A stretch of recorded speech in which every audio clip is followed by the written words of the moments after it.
Hey guys, how you doing? Good morning, good evening, good afternoon. Welcome back to another Pokemon Unite video featuring Roulette, Decidueye, and the Masters rank. Hopefully you guys have picked up this Pokemon. Or, if you're still on the fence, I'm here to advise you. You should give it a try. I think Decidueye right now is probably one of the most fun, or one of the funnest Pokemon I've had to play in a long time. Obviously besides Gengar.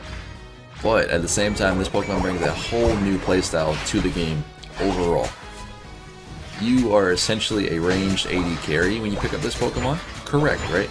Or you can be a melee range with Razor Leaf. Give or take. You know, it all depends on your playstyle, what do you decide to do. Because if you run Razor Leaf, you're generally speaking like in the melee vicinity, give or take. And then if you're running Spirit Shackle, you're a mile away, dude. And when you're sitting back here, you're sniping people down, it feels so good to land those shots, man. And the best thing about it is they don't crit, so they always do a giant burst of damage, just like Lucario's Pirate Punch. Now, in this build setup here, we're not running any potential damage items. We're running Muscle Band. I mean, that's pretty much it. Muscle Band, or running Buddy Berry, or running Focus Sash. I think I'm gonna like to build my Decidueye a tankier aspect with tankier items, just like these. I don't necessarily think I'm gonna need Razor Claw. I'm not gonna need Scope Lens. I'm not gonna need none of that sort of thing. Why? I don't feel he needs it. Again, brand new Pokemon, right? So everyone has their own different opinions right now. But I guarantee you won't see a difference if you're running Scope Lens. The reason why I say that is because if you're running Spirit Shackle, it doesn't crit. So what's the point of running Scope Lens? What's the point of running Razor Claw, for example? You know what I mean? You're not supposed to be melee range with this Pokemon anyway. Why? Because you're super squishy. You're always going to do damage with Spirit Shackle, just like Lucario. You don't typically run a Scope Lens on Lucario because Pirate Punch can't crit. But it's always going to do what? Consistent damage. Now, you got to keep in mind now, this Pokemon is going to be very, very hard to play in solo queue. Alright? Whether or not you're very good with him, or you're learning him, or you're picking him up, you think he's really, really great, he's going to be hard to play in solo queue. The reason being is because in solo queue, you're very consistent, or you're not consistent, because you have to land Spirit Shackle to deal damage, right? So when you miss your Spirit Shackle, guess what? You don't deal a lot of DPS, because you want to generally be a little bit away from the squad, the enemy team, so they can't just collapse on you and kill you, because you don't have any defensive capabilities. You got a Shadow Sneak that gives you movement speed, and it will show whether or not if any Pokemons are in the bush or what have you. It's a sure hit. It's a very good ability. It slows down the enemy Pokemon. It gives them, you know, lower defenses and everything. It does really, really good. But it only lasts as long as there's no one on top of you. Because as soon as you activate the ability, the Shadow Sneak goes on the enemy Pokemon, and therefore you lose your mobility. You have to be very careful when you're playing this Pokemon. Just because any form of crowd control can lock you down, any form of big burst damage can take you out.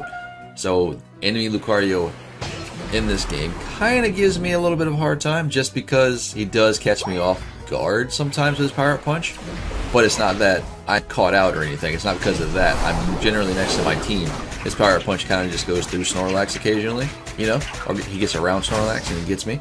But at the end of the day, it's just like, you're sitting here, you're doing damage from afar at all times, every point in this game. Alright, that's what you want to be doing. I don't like playing with Razor Leaf personally. I don't think it's my cup of tea. It's not my bread and butter. I think Spirit Shackle is where it's at, and I think for those of you who are good at FPSs, who are good at this type of abilities, you know, in games like this, you will be very successful whether or not you're in solo queue, group play, or what have you.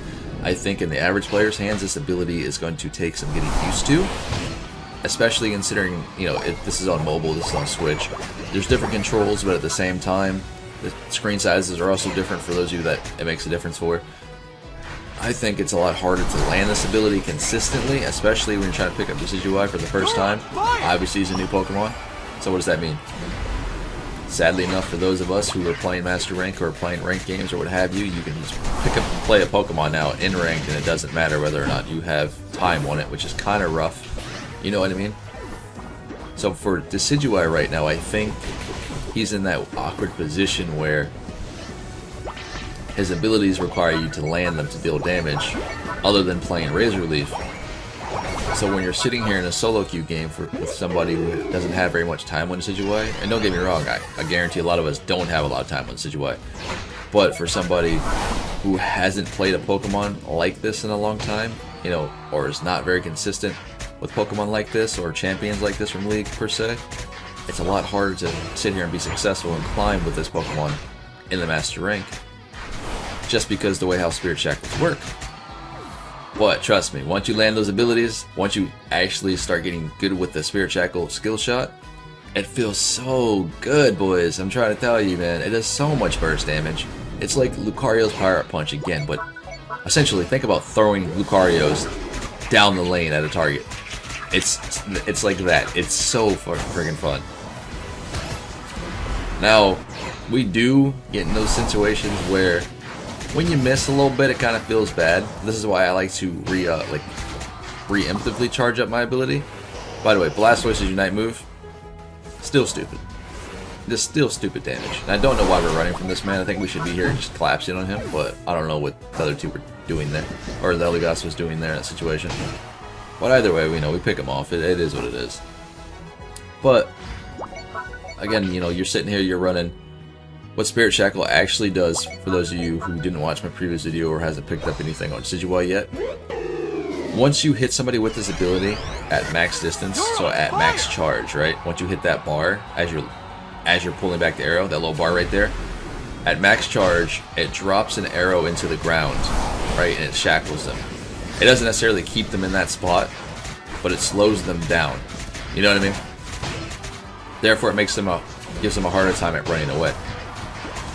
Like I said, this ability in itself, it goes through multiple targets, and it does a lot more upfront burst damage than Pirate Punch so far that I've noticed. Look at this, man. I don't have to fully charge it to to smack somebody, to get that good oomph. You know what I mean? Now notice Lucario's sitting here in that bush, right? Shadow Sneak, brought him out and everything. So I know he was in that bush, which I don't want to be a part of. I don't want to sit here and try to fight this Lucario, just because I know how much damage he can do, and if he gets on my face, I'm in a huge disadvantage. But it's inevitable. Him or Blastoise are going to get on to me. I'm sitting here thinking I got red buff, I can kite them out, no problem. But look, check this out. He gets around the Snorlax. Snorlax sees him coming, but he gets around the Snorlax with that Pirate Punch. Like, I'm trying to position myself. I'm doing fine. I'm doing pretty good in that aspect. But at the same time, it's just like that much burst damage in your face could be an issue for Decidueye when it comes to, Pirate Punch. But at the end of the day, it's Lucario. He's one of the most broken Pokemon in the game right now. He's not balanced. He's up there. And for those of you who are Lucario mains or who play Lucario a lot, raise your hand. Me per se. He's pretty overtuned. Let's be honest. But he does a lot of DPS. But he does take skill to play. But I think right now, in terms of what Pokemon are available to us, Decidueye is going to take the most getting used to. Just because, again, what his abilities do, and you have to adapt to his playstyle, considering he has two different ways he can perform. You're on fire! But just keep in mind, though, as you guys are playing this game, just know that everybody is super excited to play this Decidueye, right? So every game you get into, you will sit here, you will play with the Decidueye on your team, whether you like it or not, right? 9 out of 10. And there are going to be some really good ones, there are going to be some pretty bad ones. Don't sit here and get mad. Everybody has to learn, to practice, to get better, what have you. I get you. You're sitting here trying to play a ranked game, and someone locks in this Pokemon. Sometimes it feels bad. You know what I mean? Especially if they're brand new at it, or they don't have a good sense of how to play them. Just relax, man. There's always next game. Trust me, it's going to happen. It's going to happen every game. It is what it is, man. Can't do much about it. Just try to do your best. Stay positive out there. It just does so much freaking damage. 2k, no big deal. I know what Lucario's trying to do, but at the end of the day, right here, regardless they get Zapdos or not, they can't. They're not winning. So I think we probably should have focused the Sylveon and the Wigglytuff there in that situation, but it is what it is. Well, welcome back, guys. Hopefully you enjoy it. Pick up Decidueye if you haven't already. Keep a lookout for the codes that are inside my videos. This will last until probably tonight. But at the end of the day, this has been Pawse Plays. Nintendo eShop code was in this video somewhere. Hopefully you picked it up. I will catch you guys in the very next video. Please smash that like button, join that Discord, hit that subscribe, the notification bell. I'll see you guys later. I'm gonna head out. Enjoy your day.